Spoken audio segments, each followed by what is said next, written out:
Señor Padre bendito, Padre Santo, Dios Todopoderoso, te damos gracias, Señor, por estar aquí con nosotros, Señor. Te damos gracias porque por medio de tu palabra nosotros podemos conocerte cada día más. Y eso es lo que te pedimos, Padre, que tú nos hables a través de tu palabra para que nuestras vidas sean transformadas, Señor, y seamos más parecidos a la imagen de tu Hijo. Ponemos en tus manos esta predicación, Padre. Queremos escuchar tu voz. Queremos conocer más a Cristo y a ti. Te damos gracias en Cristo Jesús. Amén. Amén.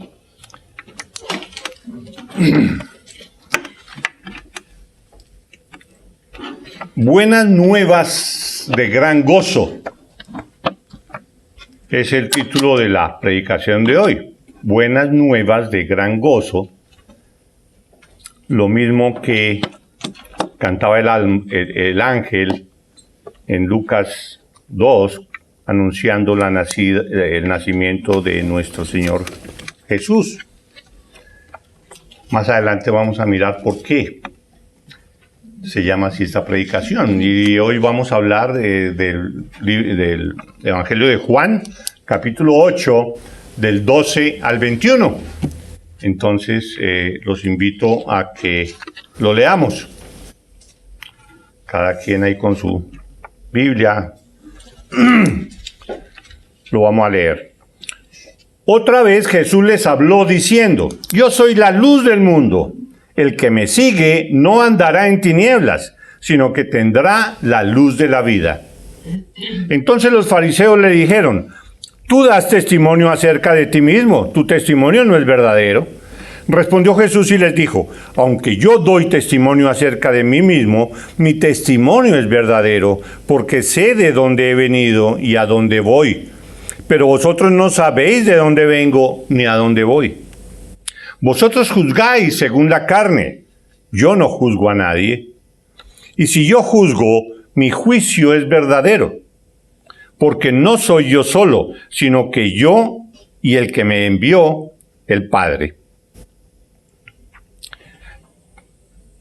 Y en vuestra ley está escrito que el testimonio de dos hombres es verdadero. Yo soy el que doy testimonio de mí mismo, y el Padre que me envió da testimonio de mí. Ellos le dijeron: ¿Dónde está tu Padre? Respondió Jesús: Ni a mí me conocéis, ni a mi Padre. Si a mí me conocieseis, también a mi Padre conoceríais. Estas palabras habló Jesús en el lugar de las ofrendas, enseñando en el templo. Y nadie le prendió, porque aún no había llegado su hora. Y otra vez les dijo Jesús: Yo me voy, y me buscaréis, pero en vuestro pecado moriréis. A donde yo voy, vosotros no podéis venir.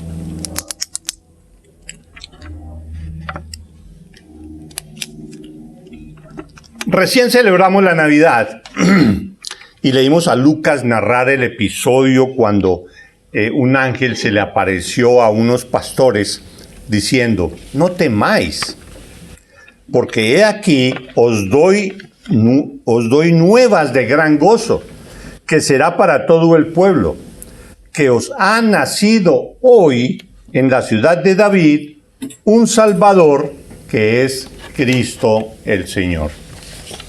¿Recuerdan eso? Ahora en Navidad, en varias partes, y aquí incluso lo leímos también. Si nosotros tratáramos de decir eso en otras palabras, digamos, yo las diría más o menos así: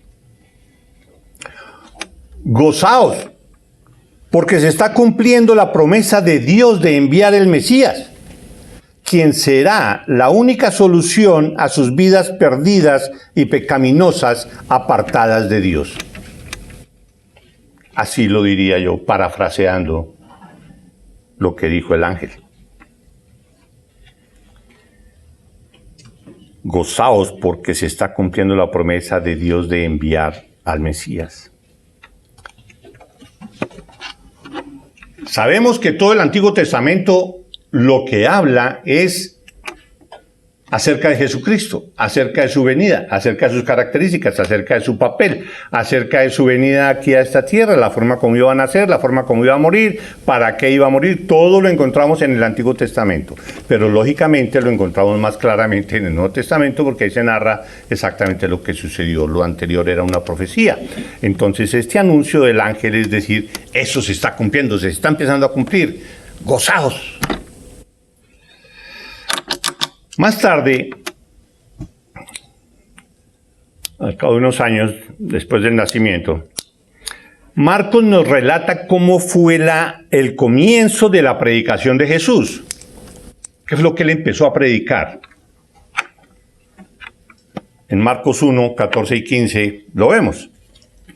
Después que Juan fue encarcelado, Juan el Bautista, Jesús vino a Galilea predicando el evangelio del reino de Dios, diciendo, el tiempo se ha cumplido y el reino de Dios se ha acercado. Arrepentíos y creed en el evangelio. Eso es lo que predicaba Jesús. ¿Cuál es la predicación de Jesús?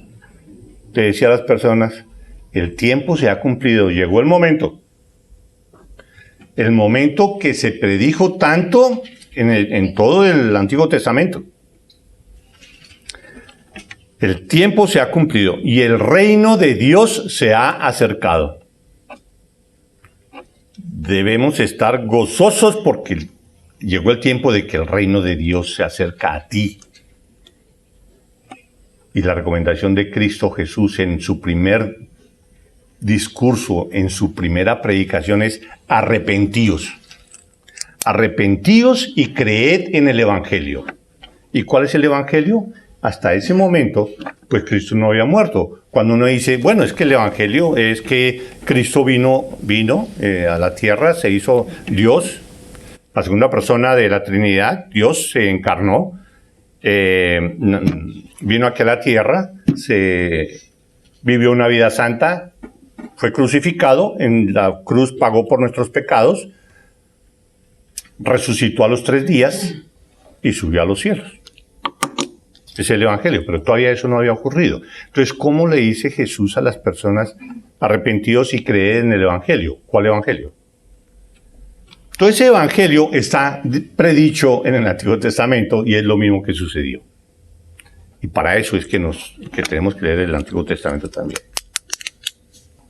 Entonces, este primer sermón de Jesús muestra lo que sería la predicación de Jesús durante todo su ministerio. Así empezó y ese va a ser el tema común denominador de toda su predicación. El arrepentimiento fue un tema constante. Incluso al dar a sus discípulos la gran comisión, les encomendó también predicar el arrepentimiento. Pero no, eso no lo dice en la gran comisión, ahí en Mateo no lo dice. No, leámosla en Lucas. En Lucas 24, 46 al 47, la gran comisión está dicha de esta manera. Y les dijo, así está escrito, y así fue necesario que el Cristo padeciese y resucitase de los muertos al tercer día, y que se predicase en su nombre el arrepentimiento y el perdón de pecados en todas las naciones, comenzando desde Jerusalén. Esa es la gran comisión. También, o no también, es la misma, solo dicho de otra manera por Lucas en lugar de Mateo. Entonces la característica de todo el ministerio de Jesús se podría resumir en recalcar esas mismas buenas nuevas que decía el ángel cuando nació, lo que nos relataba Lucas cuando nació Jesús, ¿sí? Entonces el ministerio de Jesús decía lo mismo, ¿sí? Se refería a esas mismas buenas nuevas. Ha llegado el Mesías. Quien quiera ser salvo debe venir a Él, en arrepentimiento y fe, y seguirlo de todo corazón.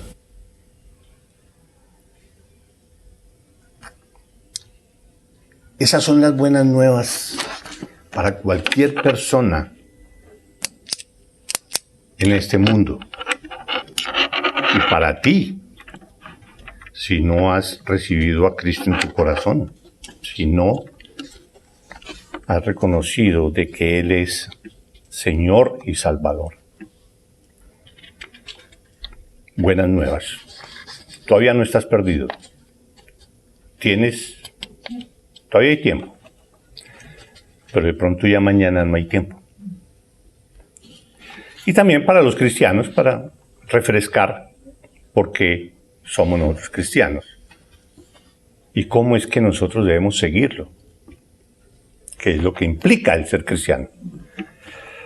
Ser cristiano no es solo, sí, yo hice una oración al día y listo. No, ser cristiano significa seguir a Jesús. Y más tarde vamos a ver qué eso es seguir a Cristo.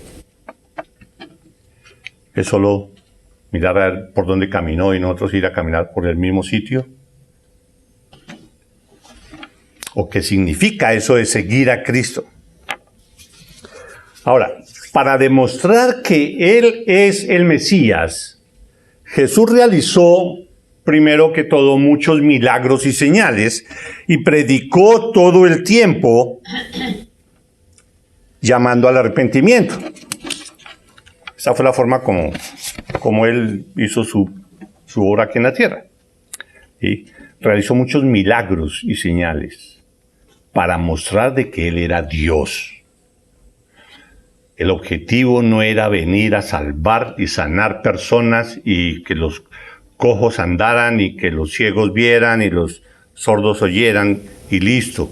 No, eso era un milagro, una señal para mostrar de que Él era Dios y lo que Él iba a hacer iba a tener un significado eterno, porque Él es Dios.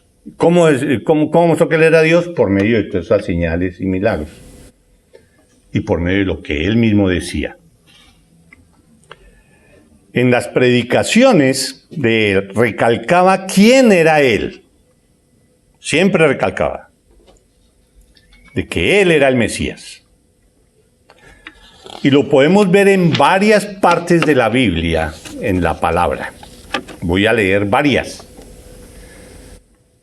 En Marcos 14, 61, declaró ante el sumo sacerdote, dijo, el sumo sacerdote le preguntó, ¿eres tú el Cristo, el Hijo del Bendito? Y Jesús le dijo, yo soy. Punto. Yo soy.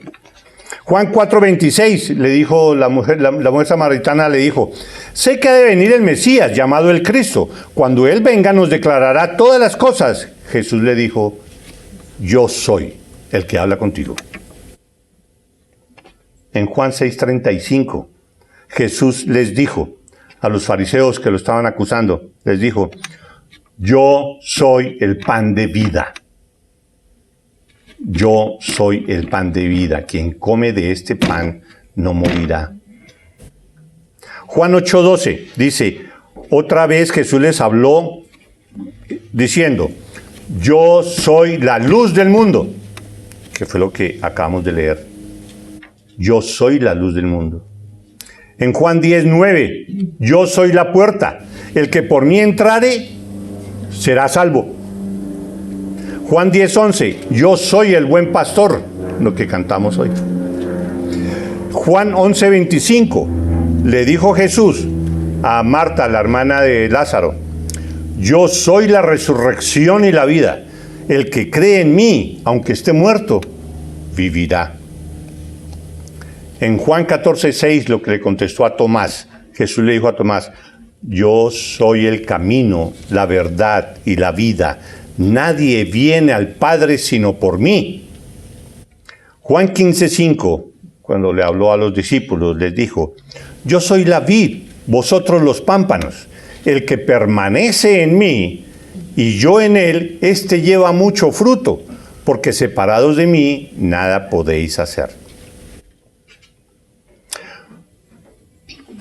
Yo soy, dijo muchas veces Cristo Jesús. Y en el Evangelio de Juan hay 7 veces ese yo soy, que lo podemos ir repasando en la medida que avanzamos con el estudio del Evangelio de él.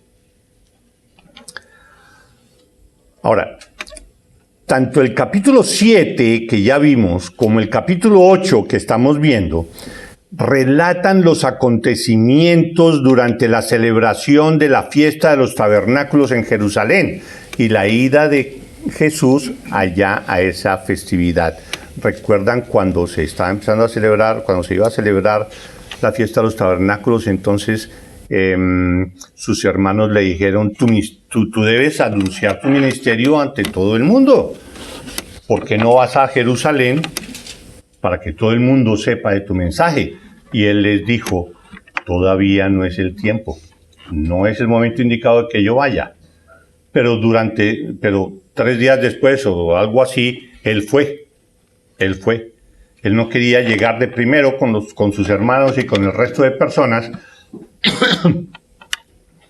porque los judíos lo querían prender para matarlo, y todavía no era el tiempo dispuesto por Dios para eso. Entonces, por eso se fue más tarde, y no públicamente, sino sigilosamente, digámoslo. Entonces, durante la celebración de esa fiesta de los tabernáculos, que es el ambiente en el que se mueve el capítulo 7 y el capítulo 8, ese tiempo de Jesús, durante la celebración de esa fiesta, hay que tener en cuenta que había dos temas principales que se manejaban durante la celebración, que es el agua y la luz. Lo del agua, que en el último día de la celebración de la fiesta de los tabernáculos, hacían un acto especial con agua, que la vertían en cierta parte, un agua sacada de una parte especial, no recuerdo en ese momento, y era muy simbólico, tenía mucho significado, era muy importante ese momento para toda la celebración de la fiesta de los tabernáculos, porque eso significaba la forma como Dios les proveyó de agua a todo el pueblo de Israel cuando estaban los 40 años en el desierto, después de haber sido sacados de Egipto.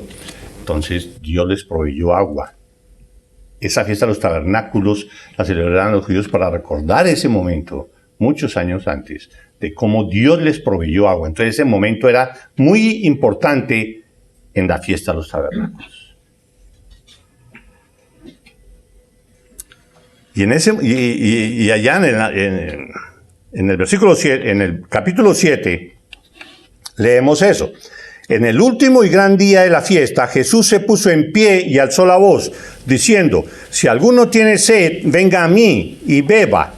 El que cree en mí, como dice la Escritura, de su interior correrán ríos de agua viva. Queriendo significar de que está Él ahí, que nosotros tenemos que ir a Él y beber a Jesús, interiorizar a Jesús, que forme parte de nuestro ser interno, que nuestra personalidad, todo lo que somos nosotros, nuestra alma y nuestro cuerpo estén impregnados de Cristo Jesús. Que su personalidad, su vida, su pensamiento se refleje en nosotros. Eso es ir a beber de Cristo Jesús. Que Él que se interiorice en nosotros. Ahora, como para hacer ahí un comentario, no es de que estaban en la fiesta de los tabernáculos y de pronto unos grupitos por ahí de personas, y entonces él de pronto se levantó y dijo así, si alguno tiene sed, venga a mí y beba. Algunos lo mirarían ahí de lejos, lo que está diciendo. No fue así. El sitio donde se estaba realizando toda esa reunión y esa cuestión de lo del agua, y más adelante lo de las ¿cómo se llama? La luz que ellos generaban por medio de unas antorchas especiales. Eso se estaba celebrando en el interior del templo, en un patio a donde podían estar los hombres y las mujeres.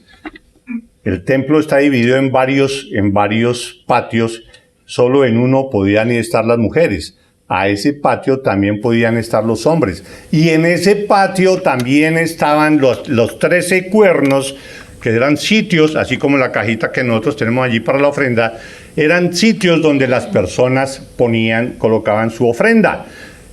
2 de esos cuernos eran para pagar los impuestos que forzosamente, obligatoriamente, todo judío tenía que pagar para el sostenimiento del templo. Otro cuerno era para comprar las palomas que necesitaban para su purificación y todas esas cosas así. Cada uno tenía un destino diferente.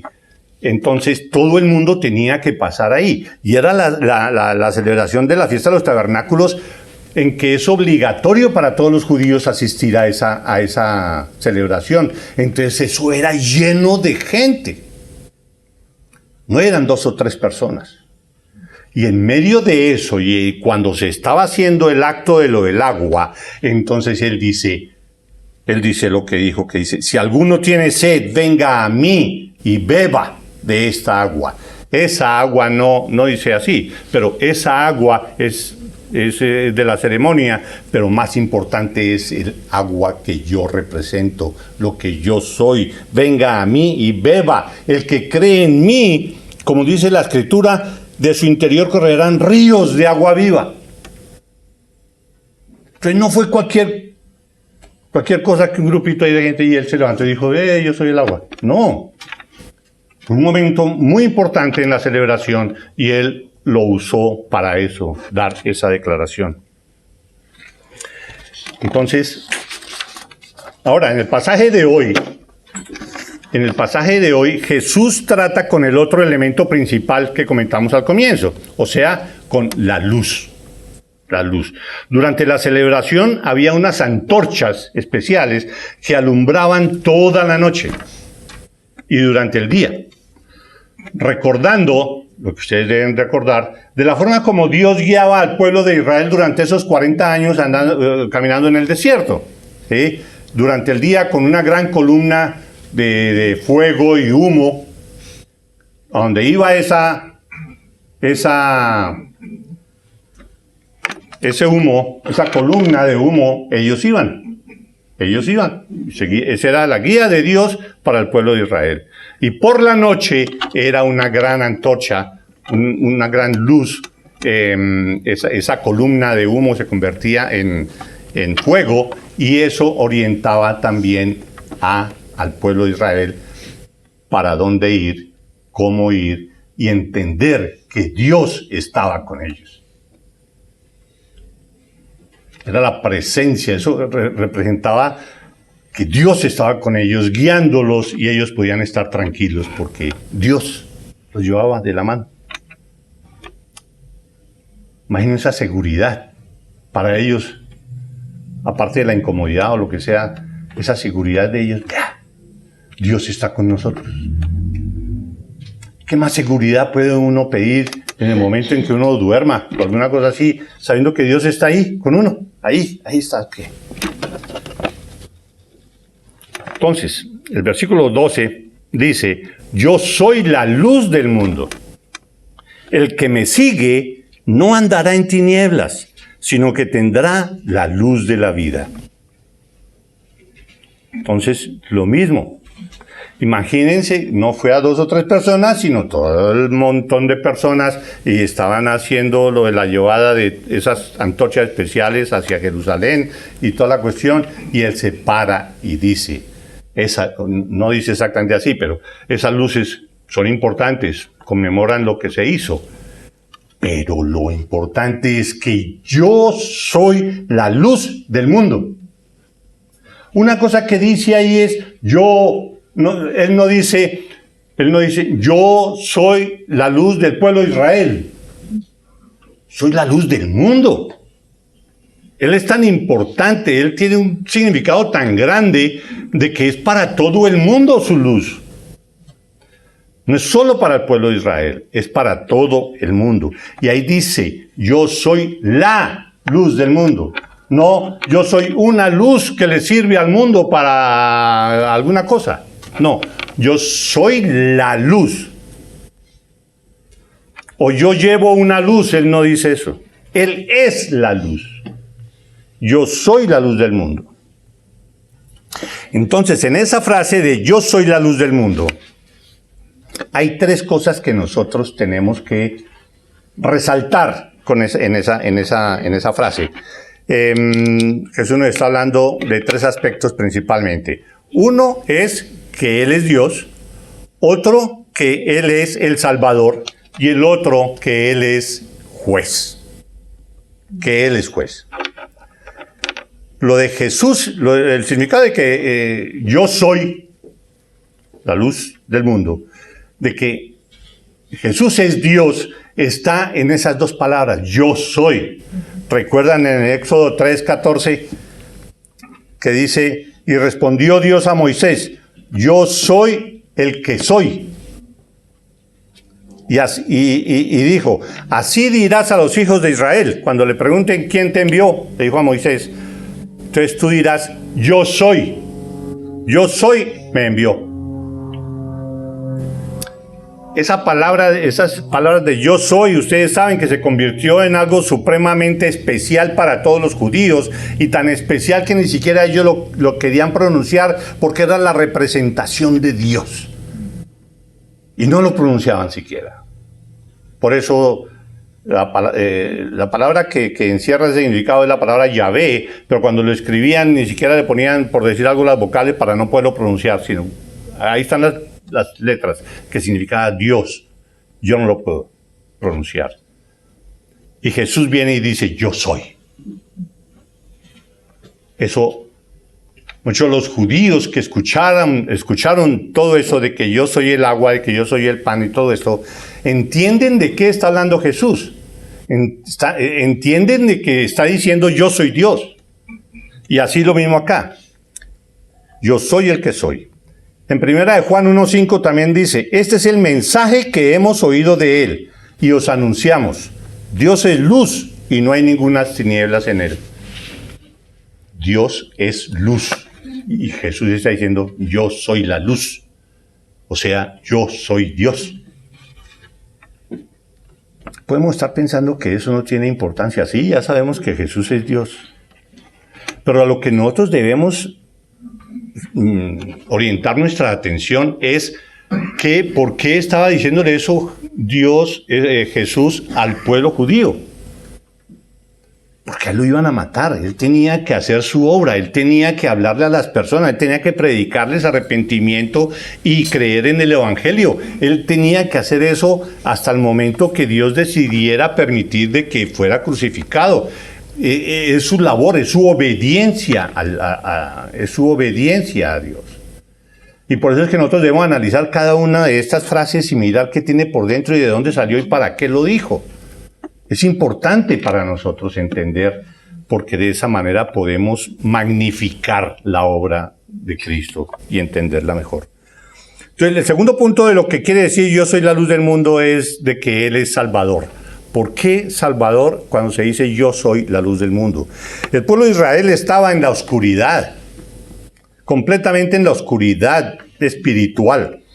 No habían tenido ni un profeta durante los últimos 400 años. El pueblo de Israel estaba acostumbrado a que durante todos los años anteriores tenían frecuentemente a un profeta que les decía algún mensaje de Dios, así sea para castigarlos o para bendecirlos, pero tenían algún mensaje de Dios. Pero no tener nada era peor que tener a alguien que les dijera que los iba a castigar. No tener nada. Y aparte de eso, estaban dominados por una élite religiosa que los tenía prácticamente imbuidos, alienados, con una cantidad de leyes adicionales que por medio de la tradición le aumentaron a la ley de Dios, y por medio de esas leyes adicionales que no eran de Dios, tenían imbuido en una cantidad de ritos y de obligaciones que no tenían el verdadero sentido que quería Dios con sus ritos que él había instituido también. Lo peor es que al estar el pueblo imbuido de esa élite religiosa, pensaban que ellos estaban bien, no tenían ningún problema con Dios. Ellos no necesitaban de ningún Mesías para cuestiones espirituales. Necesitaban un Mesías que los viniera a liberar de la opresión de los romanos. Eso sí, y ese era el Mesías que ellos estaban esperando. Pero así como que necesitamos un Salvador para nuestros pecados, no, porque nosotros no necesitamos Salvador, nosotros estamos cumpliendo con todas estas leyes que los fariseos y escribas habían adicionado a la ley de Dios. Entonces, por eso se dice que el pueblo de Israel estaba en la oscuridad y la pecaminosidad era rampante y demás. Estaban a la deriva, sin norte, sin columna de humo que los guiara. Ese era el pueblo de Israel. Estaban sumidos en el pecado y bajo una religiosidad que los había apartado de Dios. Lo peor de eso es que eso que acabo de decir, de que los había convencido de que ellos no necesitaban de Dios. Ellos estaban bien con Dios, estaban cumpliendo la ley, los ritos y demás. Y por eso es que nosotros en nuestra vida diaria, cuando hablamos con alguien, las personas más difíciles de hablar, para que al menos dejarles la inquietud y que vuelvan sus ojos a Dios, son las personas religiosas que creen que no necesitan salvación. Es más fácil hablar con algún pecador que siempre ha estado pecando y lleva una vida tenaz. Es más fácil que una persona así se convierta a esta otra persona que cree que todo lo está yendo perfecto y que él no necesita Salvador. Es peor. Y ahí estamos viendo lo mismo en el pueblo de Israel. ¿Por qué implica que al decir Jesús que era la luz de este mundo significa que Él es el Salvador? Lo dice la misma palabra. La misma palabra de Dios lo dice. En el Salmo 27:1. Estamos hablando por qué al decir yo soy la luz quiere decir yo soy el Salvador de ustedes. El Salmo 27:1 dice, Jehová es mi luz y mi salvación. ¿De quién temeré? Jehová es la fortaleza de mi vida. ¿De quién he de atemorizarme? En Isaías 9:2 y Isaías 9:6 dice, el pueblo que andaba en tinieblas vio gran luz. Los que moraban en tierra de sombra de muerte, luz les resplandeció entre ellos. En el 6 dice, hablando de la luz y qué era lo que iba a pasar, 4 versículos más adelante, porque un niño nos es nacido, hijo nos es dado, y el principado sobre su hombro, y se llamará su nombre, admirable consejero, Dios fuerte, Padre eterno, príncipe de paz. Sabemos a quién se refiere. Isaías 42:6. Estamos hablando de la luz, salvación. Yo, Jehová, te he llamado en justicia y te sostendré por la mano. Te guardaré, es lo que promete Dios. Te guardaré y te pondré por pacto al pueblo, por luz de las naciones. Es lo que dice Dios de Cristo Jesús. Te pondré por luz de las naciones. En Isaías 49:6 dice también, poco es para mí que tú seas mi siervo para levantar las tribus de Jacob. Está diciéndole Dios al pueblo de Israel.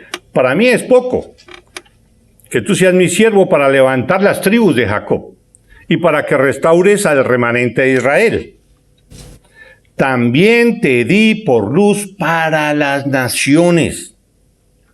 Te di por luz de las naciones, para que seas mi salvación hasta lo postrero de la tierra. Tú, el Redentor, no vas a ser Redentor solo del pueblo judío, de Israel. No, para mí eso es poco, dice Dios. También te di por luz de las naciones, por eso es que tú puedes ser salvo. Porque ese es el deseo de Dios. Dios no se quedó limitado al pueblo de Israel.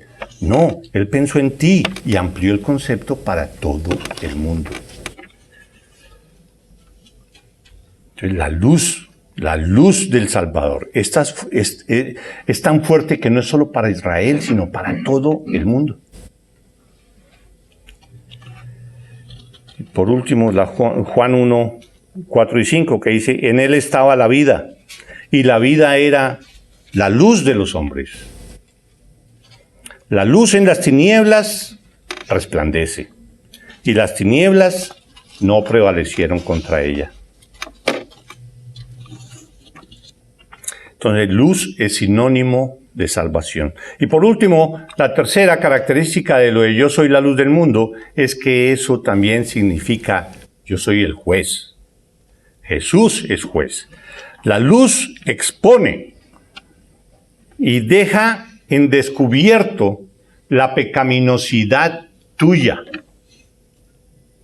La luz deja expuesto el pecado de la humanidad. La santidad de Jesús, por eso tanto odio de los fariseos y todas estas personas contra Jesús, porque Él hablaba la verdad. Y esa verdad, al ser hablada, esa luz al estar presente, pone al descubierto la pecaminosidad de cualquiera que esté pecando. Lo pone al descubierto. En Juan 3, del 19 al 21, ahí está el mismo concepto. Dice, y esta es la condenación, que la luz vino al mundo. O sea, Cristo, Jesús, vino al mundo. Y los hombres amaron más las tinieblas que la luz, porque sus obras eran malas. Porque todo aquel que hace lo malo aborrece la luz y no viene a la luz, para que sus obras no sean reprendidas.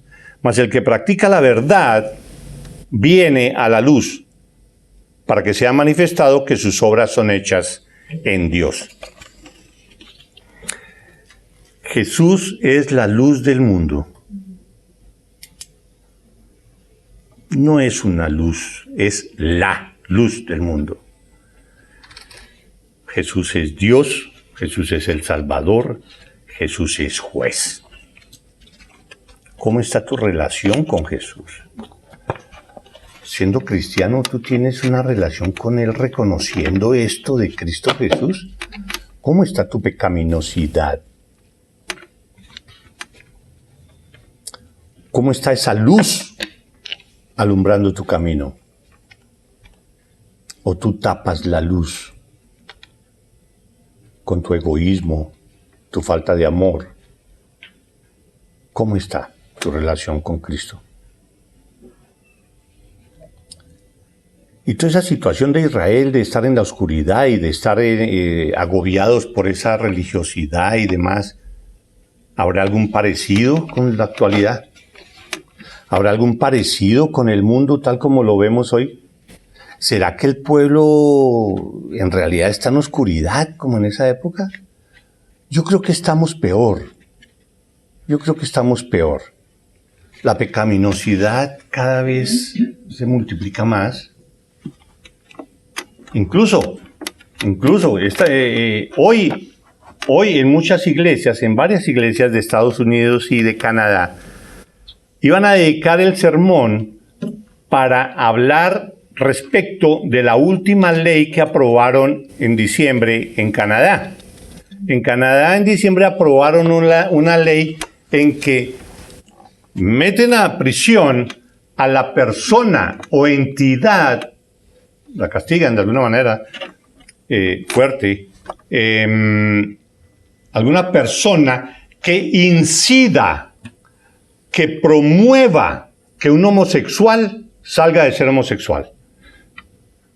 Si hay alguna persona que influye en otra que es homosexual, que influye para que deje de ser eso, lo meten a la cárcel.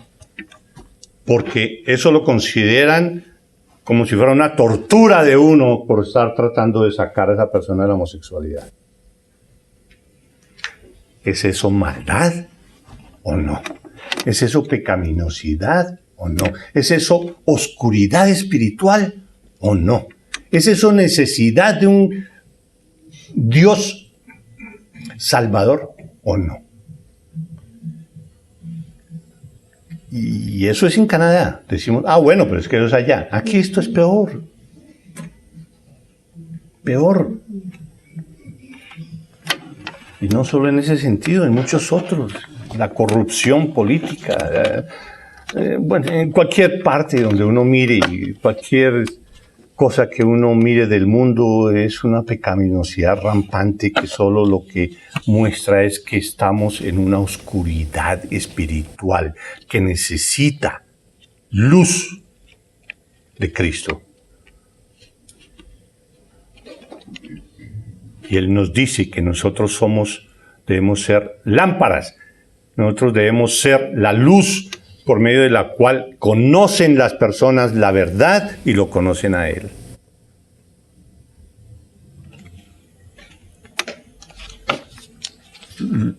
¿Somos luz para el resto de las personas? ¿Estamos siéndolo? ¿O es una luz que sí reconocemos lo de la luz y demás, pero es una luz para mí? Únicamente para mí. No quiero que nadie participe de esa luz. Se me acaba la luz si dejo que participe. Que está colocando aquí un bombillo y... No, que me dé solo a mí luz.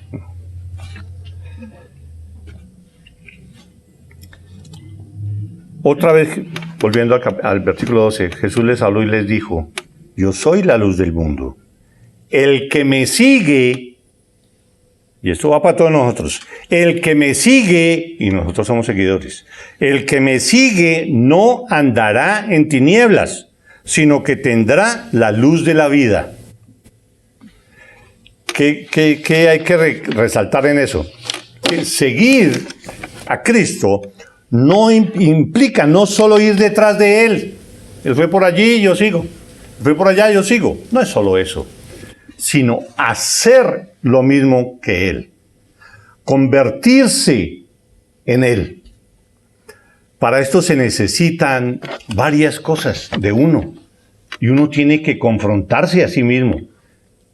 ¿Lo estoy haciendo? ¿Qué implica esto? Se necesita entrega.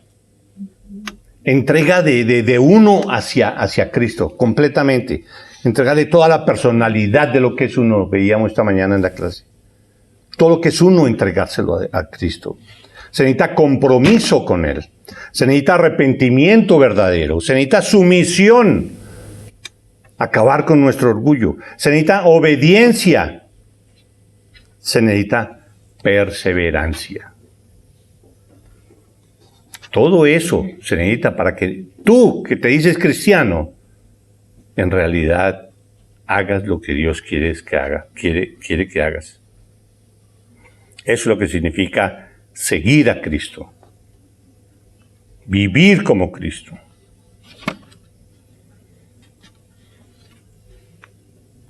No andar en tinieblas, dice el versículo. No andará en tinieblas. El cristiano no andará en tinieblas, es lo que dice ahí. ¿Y qué es no andar en tinieblas? Alejarse del pecado, luchar contra el pecado, mortificar el pecado. No andar como antes de ser cristianos. No andar como el mundo, sino andar como Cristo Jesús, santamente. El que dice que permanece en Él debe andar como Él anduvo. Primera de Juan 2:6. Entonces debemos seguir a Cristo y solo a Cristo. Nada más. No debemos seguir a una iglesia, a un predicador o lo que sea. No, debemos seguir a Cristo. Nadie más. No debemos seguir una causa, debemos seguir a Cristo, a la persona de Cristo. A Él es al que tenemos que seguir. Y si no lo seguimos así, si no seguimos verdaderamente a Cristo Jesús tal como estamos diciendo, si no lo seguimos en verdadero arrepentimiento y fe, nos sucederá lo que dice el versículo 21. Leanlo. ¿Qué dice el versículo 21? Dice, en vuestros pecados moriréis.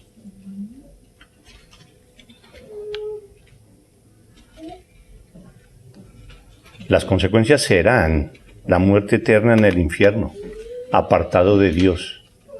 Si nosotros no andamos como Cristo anduvo, ¿podríamos llamarnos cristianos? Allá cada cual que responda a esa pregunta. Allá cada cual. Para que no suceda lo del versículo 21. En vuestros pecados moriréis. Reflexionemos, hermanos. ¿Cómo estamos nosotros? ¿Cómo está nuestra relación con Dios? Sí. ¿Cómo está nuestra relación con Cristo Jesús? Sí. Ok, no, yo tengo una relación muy fuerte con Dios, muy fuerte con Cristo Jesús. Sí. Ok, ahora contéstame, ¿cómo está tu relación con el pecado? ¿Cómo está tu relación con el pecado? ¿Fuerte? ¿Genial?